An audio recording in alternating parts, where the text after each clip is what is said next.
Hey everybody, I'm Paul Arthur. Welcome to WizeUp. I am really looking forward to the program today. It's going to be an interesting chat. Now, I want to talk about Canada. Now, we all know about MAGA, right? Make America Great Again. And as Canadians, we maybe get tired of that and so forth. But, have we lost a step or two or maybe 100 along the way? And is it possible that we need to make Canada great again?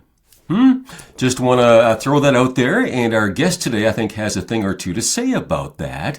Many of you have heard about the anti-woke general. Well, today we're talking with retired Lieutenant General Michel Maisonneuve.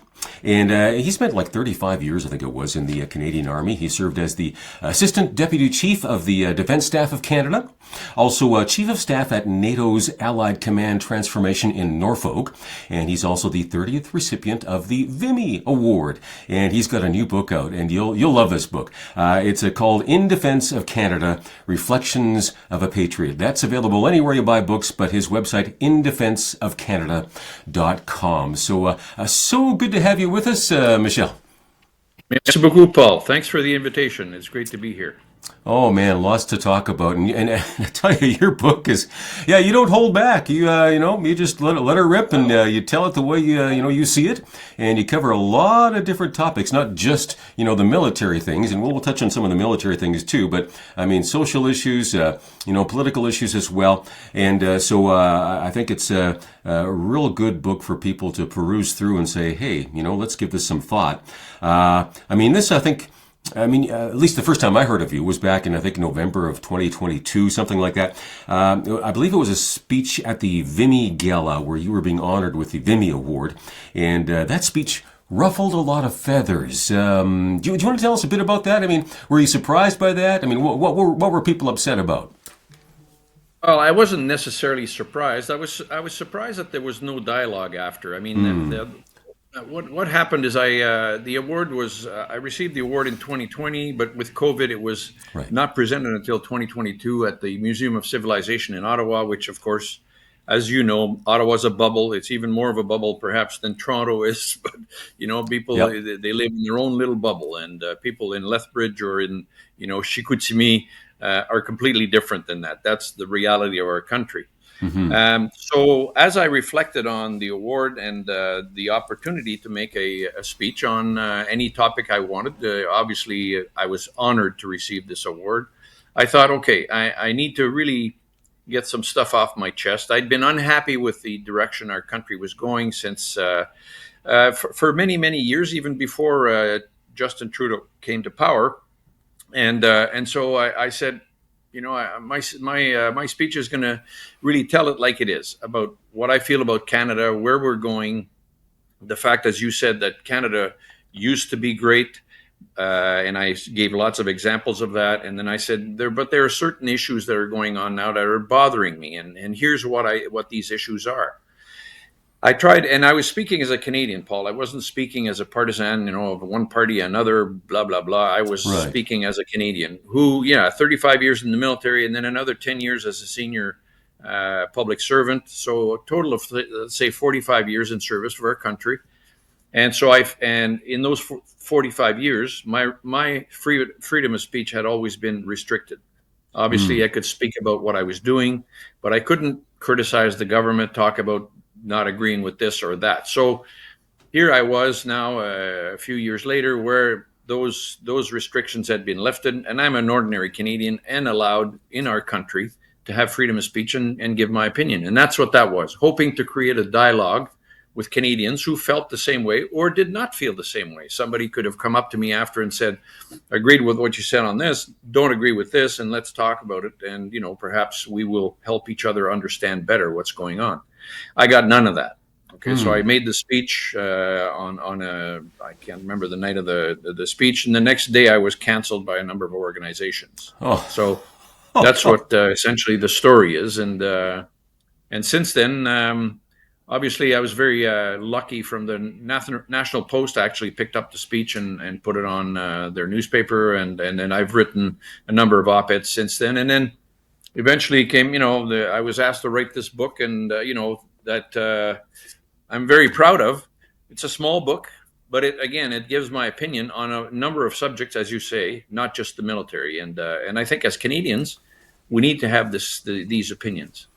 Absolutely, and I'm so glad you're speaking out as somebody who's got some credibility here, right? Because of your past service to Canada, you're a fellow Canadian, and so it's well worth the read and share it with some friends. You talk about Canada's glorious past, a whole chapter on that.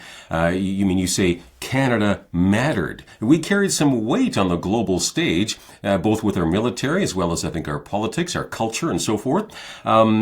We had an honored place in the world, but not so much today, it seems. Well, and that's exactly what I try to do is explain where certainly those instances where I was able to actually, in my career, be in positions where I saw where how Canada was appreciated. I mean, in 94, 93, 94, I was deployed for 1 year in the former Yugoslavia as just chief of operations of a 35,000 man and women force. And the French general who was in command used to say to me, pourquoi êtes-vous ici? Why are you here, Canadians? Why are you here? You don't really have a fight in this, a dog in this fight. However, we were there because we are good Canadian, good global citizens. And in those days, the fact that we participated, and look, we had up to 2,000 people in the mission area at the time, and we did a number of missions that were or operations that were extremely difficult.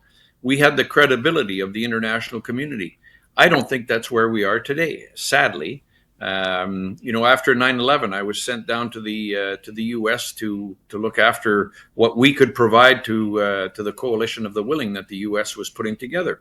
I was sitting at the right of the commander, on a sign that said Canada. So here's General Tommy Franks in the middle of the table, at the head of the table in a U shape. And to the right, there's Canada. To the left, there's the UK. And to the left of them is Australia. So that was the weight that we carried in those days. I don't believe we carry that weight anymore. I believe that we're not even asked for our opinion. We're not even consulted. We're not even asked to join. And there's a number of examples that I can give on that. But I think I hear what you're saying, and I think you're correct in your analysis of that. Canada, we continue to rename schools, for example, or topple statues because, some of these past heroes, leaders of our nation, I think as you put it, we're judging them, we're judging historical figures according to today's, values and sets of standards that we have. That just doesn't make any sense, logically speaking. So we kind of self-flagellate, right? We're such terrible beings rather than being proud of our history. Again, you put it back in context of the global, picture back in the, 1700s, 1800s, early 1900s or whatever. I think Canada still did pretty good. very, very well. Listen, you have to imagine our forefathers, who came here, from the UK, from France, met our First Nations, and yeah, we didn't always treat everybody perfectly, but in those days the norms were different. I don't think, you can't throw out the baby with the bathwater. You have to learn from your history. I believe toppling statues and renaming schools and so on is not the right way to go. There's no doubt that we need to make sure our First Nations are appreciated and are looked after. And we're not doing very well doing that, by the way. I mean, when we promised them to have fresh water on every reserve, and then we can't even do that. To me, that would have been the easiest thing to do. We have the energy, we have the knowledge to do that. However, we're not. But certainly, taking statues down and so on is just the wrong thing to do. But it all fits in the current narrative, though. That some people feel, for example, our prime minister says we're a post-national state with no culture of our own. So if we are that... That's one opinion, but it certainly isn't mine, and I think most Canadians would disagree with that. Exactly. The thing is, though, what that means is if you're a post-national state, you have no history. You have no real culture of your own. All you are is an amalgamation of really pieces that don't necessarily fit together. They actually repel each other. That's what I kind of call it. So it's kind of, you're exploding the the mosaic. So I think we need more of a melting pot where Canadians know, here's Canada, here's where we came from, here's how we were founded, here are the values that we agree to. Our prime minister can't even describe what our values are. He said on an American show that the one thing that that we are is we're not American. My God, we are certainly a lot more than that. And if we don't know what we are, how can you integrate immigrants who come here? They should come here wanting to be Canadian and taking our values and understanding that our values are our values and that we will not accept them coming here with bringing their problems to Canada and just staying in their cultural bubble as opposed to assimilating into our Judeo-Christian historical foundation. Absolutely. I mean, if you immigrate to Pakistan or Afghanistan or, pick your nation around the world anywhere you want, generally speaking, you go there, you know what they're about, the values they hold, and you're moving there, I assume, to either bring about try to bring out your about change, or you're going there knowing that, this is the way things are and you're going to try to fit in. So, here in Canada, what are we saying? Are we saying, bring your values, your culture here? Yes, in one sense, but if those values clash with our values, then how's that going to work? How are you going to be, good neighbors? I've heard one fellow say here recently, talking about, it's a little bit like getting married. I mean, you assume that when you get married to somebody, spending the rest of your life together, you probably your values should be somewhat similar. If they're not, you're going to have problems. And I think that's perhaps why we're seeing a lot of these clashes. Your thoughts on immigration, that sort of thing? Absolutely, I think that's exactly it. And the other piece is it has an impact on democracy. Where is democracy today when you think about it? My wife often says, you'll have you have a young hockey team that has a practice, and then they decide, okay, what are we going to eat? Let's order out, and if 10 out of the 12 want to have pizza, then the two that don't want pizza, democracy says you're going to order pizza. If you guys don't like it, get something else or whatever, right? But that's democracy. Well, here in Canada, if you don't like my Christmas tree, I have to take it down. Why the heck should I do that? Okay, it's part of our culture, and so it has an impact on democracy as well. And so I mean, to me, I think immigrants who come here wanting to be Canadian, not want to come here and just be here for a little bit of time and then go back to their country. That's not what we want. Canadians to come here to build the country. My in-laws, my wife's parents came from Ukraine and from Germany. They thought they'd won the lotto. They thought the lottery. They came here. They adopted all my father-in-law didn't understand why at Halloween kids would go and said, hey, he said, Babush, he said to my wife, you go collect, you're going to collect candy from people. What is that? I can buy you candy. He couldn't understand, but they did it. And my mother-in-law opened up a hair salon and had it for 32 years, talking about helping the Canadian economy and giving a service. Yeah. And those are the kind of immigrants. This morning, I just had my car fixed by an immigrant who came here from the former Yugoslavia. Mm-hmm. He's now got a Porsche service kind of thing. It's not affiliated with Porsche, but he came here and he built this thing by himself. He came here 25, 30 years ago. And so that's the kind of immigrant we're looking for in Canada, that come here wanting to be Canadian, to build our country, and to appreciate it. They're not coming here to cause division, and hold rallies that can get violent in the streets, shouting death to Canada, death to America, death to Jews, burning our flag. Like hello, you know what? I mean, the first thing comes to my mind, I see this big flashing sign saying deportation. That's just what comes to my mind anyway. I'm just saying. Yes, you and Mr. Trump. It's exactly right though. I think we need to do more to assimilate our immigrants. And to make sure that the immigrants who come here want to be here and to build our country. Hey, I love immigrants. You know what? And again, sometimes people, will try to label me or you as being racist. Nothing to do with skin color at all. I have a son-in-law who's black, and I love him so much. You know what? Look, this is about values and bringing values that don't match ours to our country. That's going to eventually cause problems, and we can see it happening all over our nation. So that's, I think, what we need to The address. other We need to thing, be more Paul, is picky. Go ahead. you'll often find that immigrants themselves who are here and who have assimilated and who have made the effort actually despise those who come here and cause trouble and don't want to Yep. assimilate. Yep. I mean, the immigrants themselves say that that's wrong, and so I mean, we have to listen to all parts of the country, and I really think that we need to do a better job. Well, it comes back to leadership, which you address in your book. That's one of the solutions, to get leaders with integrity and character and honesty and the guts to, grow a spine and stand up for some of these things, even though not everybody's going to like you and agree with you. That's part of it. We just need to, when we disagree, do so in an agreeable manner. We need to learn how to do this in Canada rather than this clashing, partisan, identity politics things that keeps on going. So if you're just joining us, I want to steer you to Michel Maisonneuve's website, indefenseofcanada.com. That's where you'll find the book, In Defense of Canada, Reflections of a Patriot. Again, spent 35 years in our Canadian Army, and then, of course, graduating there, if you will, as a Lieutenant General. So do check out the book. I want to ask you about our armed forces a bit here, if I can, Michel. So, I mean, we're not meeting our NATO commitment by quite a ways. So that, again, doesn't put Canada in a very good place on the global platform. And I have to ask myself, I just honestly, I look at some of these newspaper articles once in a while, I go like, that can't be true.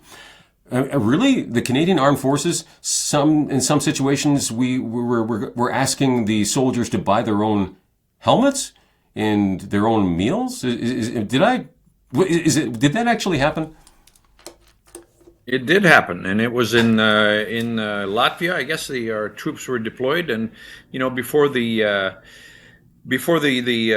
procurement system moved up and bought the equipment, they were out there and with improper equipment and so on. I mean, the bigger issue really of the armed forces is exactly what you said. We have not funded them properly, and we have kind of disregarded. You see, to my mind, you could talk 2%, 3% of GDP is what we should spend or whatever.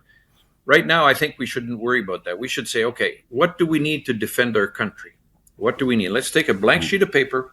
Write down, okay, we need so many ships, we need so many aircraft, so many infantry battalions, tanks, which is my deal, and so on. One moment, though. But you're forgetting we're Canadian. We have Uncle Sam to protect us, right? Why? We don't need to buy anything. Well, there you go. And now Uncle Sam Trump is unhappy. Yes. Okay, he's unhappy. And part of the reason I think Canadians need to understand that having a strong Canadian forces, having Canadian forces able to defend our country by ourselves, sovereignty, defend our north, be able to participate in international missions where we can project our values elsewhere that the government decides, to be good international citizens.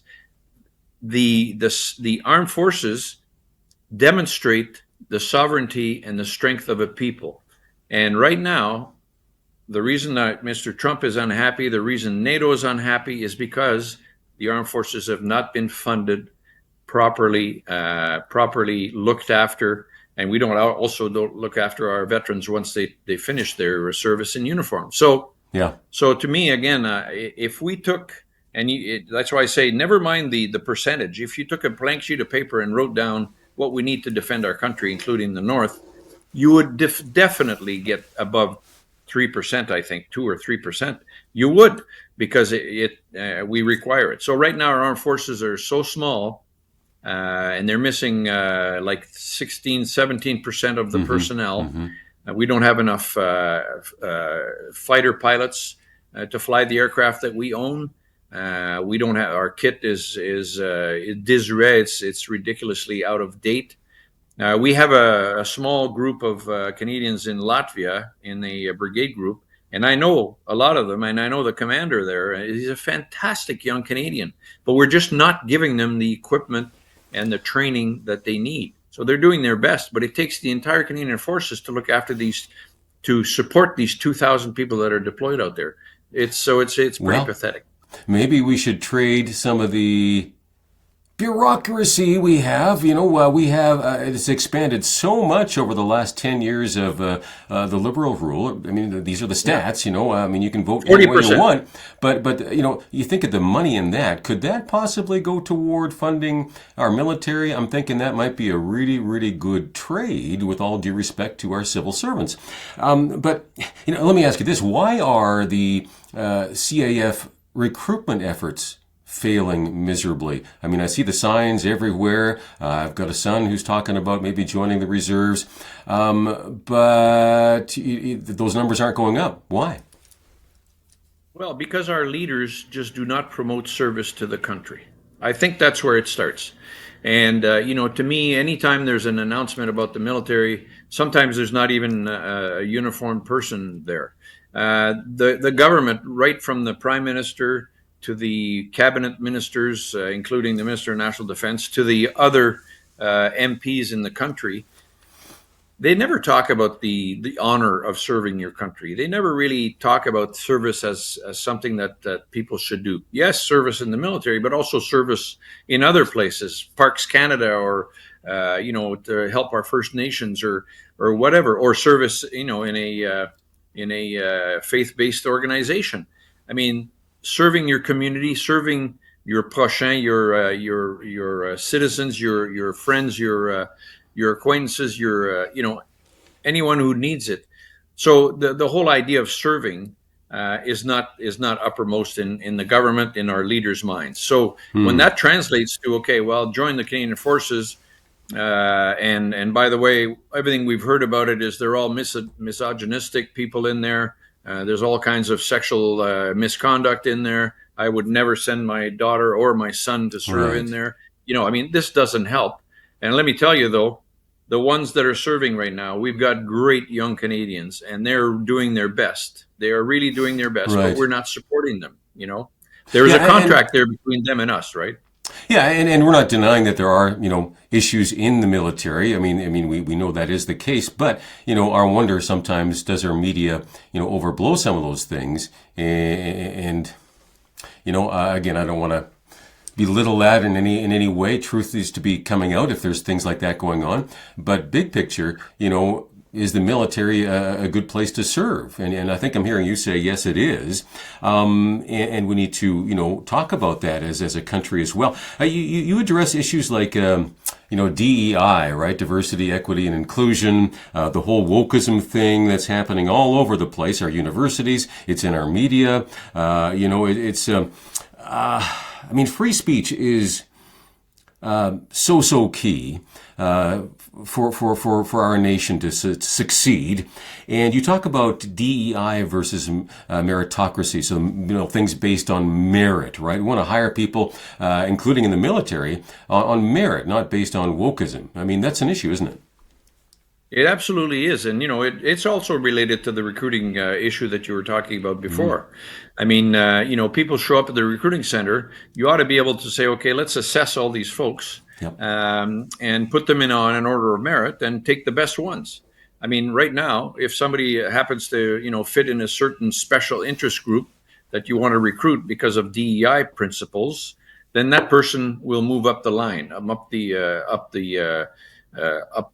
order. And so the one that maybe a good white man, young white man from Lethbridge, who wants to join, he might have to wait longer to join. And what happens then? And I've seen cases of that. I have young men and women who speak to me about this, who have applied, and then it takes them 6 months to get a return call. And so, Hmm. what do they do then? Well, they go find another job, and that's it. They're done. So it's got Hmm. an impact on there. So I guess Yeah. the way I look at it is, we should be putting in place a simple, inclusive meritocracy. So where you have, say, two candidates who are the same, and one is, say, more diverse than the other, and you want to Mm-hmm. have improve your diversity, but if they're all in terms of merit, they're the same, then okay, you give that one the chance to do it.